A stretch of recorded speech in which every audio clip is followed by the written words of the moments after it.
Ever feel like your choices aren't entirely your own? You're being influenced every single day, often without even realizing it. These subtle crowd behaviors are constantly shaping your mind, your decisions, and even who you are. Let's dive into 10 of them and see just how deep the rabbit hole goes. First up is mimicry. Have you ever noticed yourself yawning right after someone else does? Or crossing your arms when the person you're talking to crosses theirs? That's mimicry in action. It's an unconscious, instinctual behavior that helps us build rapport and social bonds. When you see someone tapping their foot, your brain's mirror neurons fire up, and before you know it, you might be tapping your foot too. This isn't a conscious choice to copy them. It's a primal instinct that says, I'm like you, we're on the same team. This subtle synchronization happens in conversations, in meetings, and even while walking down the street. It's a powerful, silent force that connects us, often without a single word being spoken. It's not about deliberate imitation. It's about automatic, biological empathy. Next, let's talk about social proof. Why do we trust online reviews from strangers? Why do long lines outside a restaurant make us think the food must be amazing? That's social proof. Our brains are wired to follow the crowd because historically, it was a survival mechanism. If everyone else was running, you better run too. There was probably a good reason. Today, this plays out in our purchasing decisions, our fashion choices, and even our beliefs. We look to others for cues on how to act, especially in uncertain situations. It's not about carefully weighing the pros and cons. It's about seeking validation from the actions of others. The more people do something, the more correct we assume it is. This is why trends catch on and why products go viral. It's a cognitive shortcut that saves us mental energy, but it can also lead us to make decisions based on popularity rather than logic. Now for a more dangerous one, groupthink. Imagine you're in a meeting and everyone seems to agree on a terrible idea. You have doubts, but you stay silent because you don't want to rock the boat or seem like the odd one out. That's groupthink. It's a phenomenon where the desire for harmony and conformity within a group results in irrational decision-making. Individual creativity and critical thinking are shut down in favor of consensus. It's not about genuine agreement. It's about the immense social pressure to conform. People start self-censoring their dissenting opinions to avoid conflict, creating an illusion of unanimity. This can lead to disastrous outcomes in business, politics, and even in our personal lives. The pressure to belong can be so strong that it literally suppresses your own voice and better judgment. Have you ever done something in a crowd that you would never do alone? That's de-individuation. When you're part of a large group, like at a concert or a sports game, you can feel a sense of anonymity. This loss of self-awareness can make you feel less responsible for your actions. It's not about newfound freedom. It's about the power of being just another face in the crowd. This can be positive, like when you feel uninhibited enough to dance and sing along with thousands of others. But it can also have a dark side, leading to mob behavior where individuals do things they would later regret. The anonymity erases your personal identity and moral compass, replacing it with the group's collective energy, for better or for worse. It's a powerful reminder that our sense of self is more fragile than we think. Let's move on to emotional contagion. Emotions are literally contagious. If you're around someone who is happy and excited, you're likely to start feeling that way too. The same goes for fear, anger, and sadness.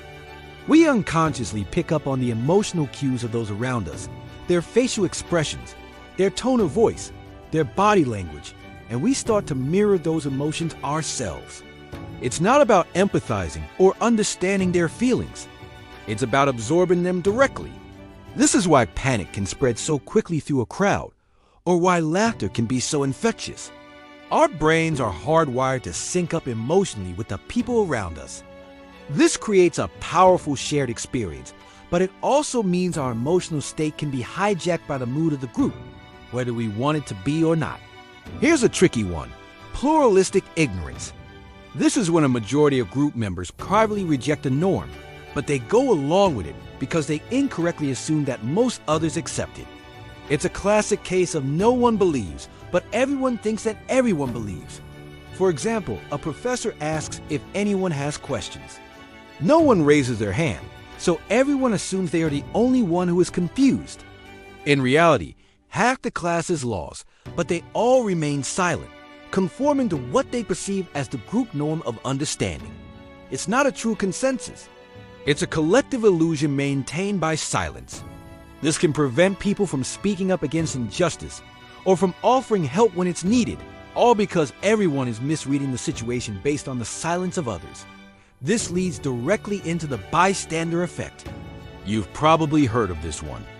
When an emergency happens in a crowded place, the more people who are present, the less likely it is that any one person will help. It's not that people are cruel or apathetic. It's a phenomenon called diffusion of responsibility. Everyone assumes someone else will intervene. Surely, with all these people here, someone more qualified will step up, we think. So everyone waits for someone else to act, and often, nobody does. It's not a conscious choice to hesitate. It's the paralyzing effect of diffuse responsibility. The presence of others makes us feel less personally accountable. To overcome this, you have to be the one to break the cycle by pointing to a specific person and saying, "You, in the red shirt, call for help." Next, we have conformity. This is the act of matching your attitudes, beliefs, and behaviors to the group's standards. It's similar to social proof, but it's more about actively changing your behavior to fit in, even when you know the group is wrong. The famous Asch conformity experiments demonstrated this perfectly. People were shown lines of different lengths and asked to say which ones matched. Even when the answer was obvious, participants would often give a wrong answer just because everyone else in the group did. It's not about being authentic. It's about aligning with the group to avoid rejection or ridicule. The desire to be accepted is one of the most powerful human motivators, and it can literally reshape our perception of reality to match that of the crowd. Then there's crowd dynamics. In a large, dense crowd, individual logic can be completely overridden by the physical momentum of the group. Think of a panicked crowd trying to exit a stadium. Rational thought goes out the window. Your movement is no longer dictated by your own decisions, but by the pushing and pulling of the people around you. It's not about reason. It's about pure physical momentum. Your survival instinct kicks in, but it's focused on the immediate threat of being crushed, not on finding the most logical exit. The crowd becomes a single fluid entity with a mind of its own, driven by primal fear and physics rather than individual thought. It's a terrifying example of how quickly we can lose control in a group setting. Finally, we have social facilitation. This is the tendency for people to perform differently when in the presence of others than when they are alone. For simple or well-learned tasks, the presence of others can improve performance. Think of a runner getting a better time in a race than in practice. But for complex or new tasks, the presence of others can actually hinder performance because the pressure leads to anxiety. You might be great at solving a puzzle alone, but you freeze up when your boss is watching over your shoulder. The crowd isn't actively doing anything to you, but its mere presence changes your brain's chemistry and affects your abilities. So there you have it. Mimicry, social proof, groupthink, and all the rest.